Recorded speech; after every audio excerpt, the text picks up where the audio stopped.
There's a phone sitting on a kitchen counter somewhere right now, and it isn't ringing. It hasn't in a while. A few years back, that kind of silence would have landed like a fist.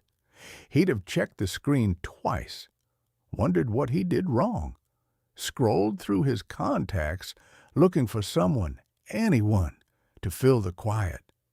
But now he just glances at it, tops off his coffee, and turns back to the window. The silence doesn't feel like a punishment anymore. It feels like a guest he's actually glad showed up. If you're a man somewhere past 60, I think you know exactly what I'm talking about. The dinner invitation you let slide. The group chat you finally muted at 2 in the afternoon and never looked at again. The cousin you used to call out of pure obligation every couple of weeks, and then one day just didn't. And the strange part, the part you weren't ready for, is that the guilt never came. You braced for it. You sat there waiting for the wave of shame to hit, and it never showed up. People have a word for men like you. They got a few, actually. Bitter, cold, difficult, the grumpy old man who pushed everybody away. They say it at the dinner table when you're not in the room, and sometimes they don't even say it unkindly. Sometimes they say it with that sad little tilt of the head, the way you talk about a dog that's stopped eating. He's just not himself anymore. He's withdrawn. We're worried about him. But here's what they don't understand. And this is the thing I want to sit with for the next few minutes, because I think it might be the single most misread part of growing older. You didn't push anyone away. You just stopped chasing. And those two things could not be more different. Let me show you something. Walk into his bedroom. There's a book on the nightstand. Been there 8 months. The bookmark hasn't moved past page 40. And if you got down on your knees and looked under the bed, you'd find a yoga mat, still rolled up tight in its plastic wrapper. The kind a man buys in January when he's decided this is finally the year. We collect these things, don't we? Little monuments to the men we thought we were supposed to become. The mat, the dusty treadmill turned into a coat rack, the fishing gear he hasn't touched since the boys grew up. And somewhere around 60, a man quietly stops buying the mat. Not because he gave up, but because he finally learned the difference between what he actually wants and what the world spent 40 years telling him he should want. And his friendships, they work the exact same way, because for most of your life, you didn't really choose your people. You collected them. Think about it honestly. How many of those friendships were really just logistics? The guy you saw every single day because his desk happened to be 12 feet from yours. The couple you had over for years because your wives were close. The neighbor you waved to across the fence for 2 decades and couldn't tell me his middle name if I put $100 on the table.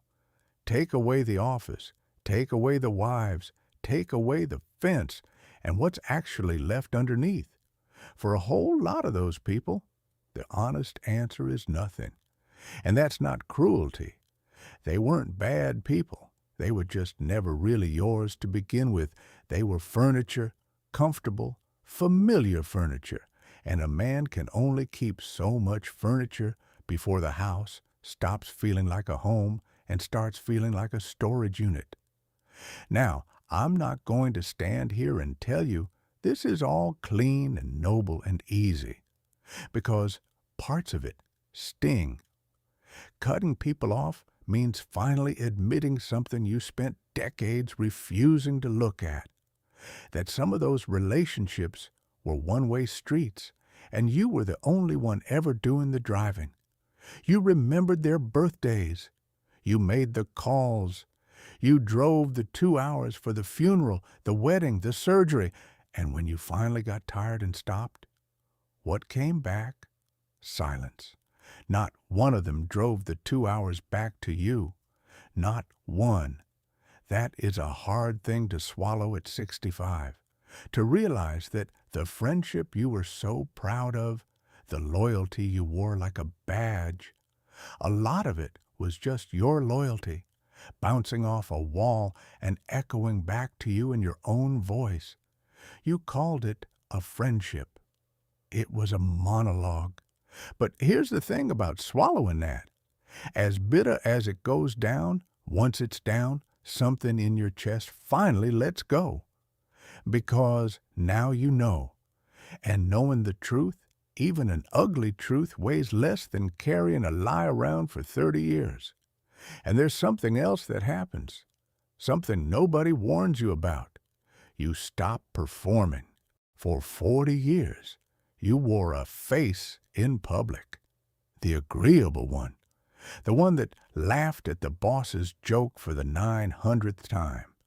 The one that shook hands and said, "We really should do this again soon," without meaning a single syllable. The one that stayed at the party a full hour after every bone in your body was begging to be home in your own chair, in your own quiet, with your own thoughts. That mask had a job to do. It paid the mortgage. It kept the peace at Thanksgiving when your brother-in-law started talking politics. It got the kids through school without the whole family going to war. And then, one ordinary morning, you reach for the mask on the dresser and you just leave it there. People see that and they call it rudeness. It isn't rudeness. It's exhaustion that has finally decided to tell the truth. Because every single hour you spend pretending is an hour you're never getting back. And at some point, a man starts counting his hours. The fellows you see still performing at 70, still working the room, still saying yes to everything, still afraid to leave the party early, they are not stronger than you. They are not better men. They just haven't gotten tired enough yet to be honest with themselves. And let's talk about that counting, because this is the part almost nobody is willing to say out loud. You have done the math. Maybe not on a piece of paper, but somewhere in the back of your mind. In the quiet hours, you've run the numbers. You know, roughly, how many summers are left, how many more times you'll watch those leaves turn gold and fall. It is not morbid to think about it. It's just arithmetic. And once a man has actually looked at that number, really looked, without flinching away from it, he can never unsee it again. So now, an evening spent listening to a man complain about his lawn or his golf swing or his ungrateful son-in-law isn't just boring anymore. It's theft. That person is reaching into your pocket and taking something you can never replace and calling it catching up. When you were 30, time felt like an ocean. You could pour an entire Saturday down the drain on people you didn't even like and not feel the loss at all. There was always more. But at 65, time is a single glass of water in the middle of the desert, and you are not about to hand that glass to just anybody who walks up with their hand out. This is where people get it the most wrong. This is the heart of the whole misunderstanding. They see a man alone, and they immediately assume he's lonely. They picture him sad, staring at a wall, waiting by a phone that doesn't ring. They feel sorry for him. But loneliness and solitude are not the same thing. They aren't even cousins. Loneliness is wanting people in your life and not having them. Solitude is having the entire world just a phone call away and choosing the quiet anyway. One is a wound you didn't ask for. The other is a throne you finally sat down on. When that man turns down the invitation and stays home with the book, he might actually finish this time. He is not hiding from life. He is refusing to spend what's left of his life in rooms that take more than they give. A young man is terrified of an empty evening. He'll do almost anything to fill it, but a man who knows himself, he guards that empty evening like buried treasure because he finally understands what it's worth. And maybe, right now, even just hearing me say all this, there's a little knot of guilt tightening in your stomach.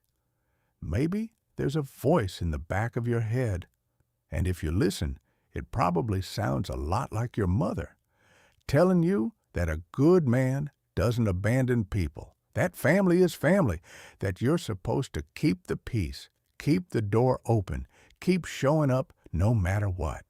So let me loosen that knot for you, because you are not abandoning anyone who was ever truly there. The people who really love you, and you know who they are. They don't need you to perform for them. They don't drain you. You can sit across the table from them in complete silence for an hour and stand up feeling more rested than you would after a party packed with 100 people. That right there is how you tell the difference.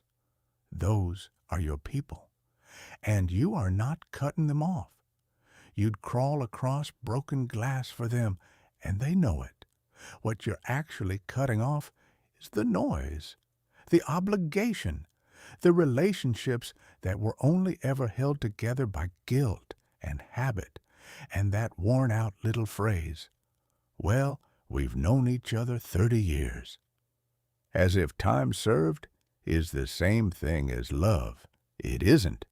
A prison sentence is also 30 years.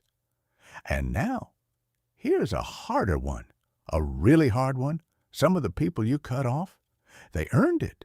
We don't like to say that. We're supposed to be gracious. We're supposed to wish everyone well and take the high road and never burn a bridge. But you know exactly who I'm talking about. The friend who only ever called when he needed a favor, a loan, a ride, a shoulder, and was a ghost the rest of the year. The relative who turned every single conversation into a competition about who had it worse or who had it better. The one who showed up for every barbecue and every good time, and then vanished into thin air the moment your life got hard, the moment you actually needed them to show up for you. You carried those people for years, for decades, and the whole time you told yourself that carrying them was just what a good man does. But you were wrong about that. That wasn't loyalty. That wasn't being the bigger person. That was just letting somebody drain you one polite favor at a time and calling it friendship.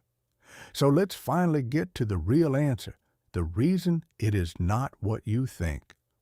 When a man over 60 cuts people off, the world looks at him and sees a door slamming shut. They see an ending.